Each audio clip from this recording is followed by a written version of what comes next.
জানো ঈশানী, আমার গলার স্বর আর আমার ভাইয়ের গলার স্বর হুবহু এক। তুমি চোখ বন্ধ করে শুনলে বুঝতেই পারবে না আমি কথা বলছি কি আমার ভাই। আর্য, তুমি আমাকে বেশি ভালোবাসো না তোমার ভাইকে? সেটা সময় আসলে বুঝতে পারবে। ঈশানী, ঈশানী, ঈশানী, কি হয়েছে ছেলেটা? আমি চিনি না, আমি চোখে কিছু দেখতে পাচ্ছি না। কিছুদিন পর বেরিয়েছে, দেখ আমি বিয়ে করে বউ এনেছি। কই দেখি দেখি নতুন বউয়ের মুখটা দেখি। দুই ভাইয়ের একই গলা। ও চোখে দেখে না, ভীষণ অসহায়, তাই আমি ওকে বিয়ে করেছি। কেন, তোর ওকে পছন্দ হয়নি? না না, আমার ভীষণ পছন্দ।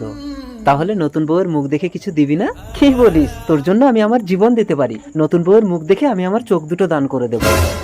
তার মানে আমি দেখতে পাবো? আমি ডাক্তারের কাছে গিয়ে চোখ দান করার ব্যবস্থা করছি, তোমরা এসো।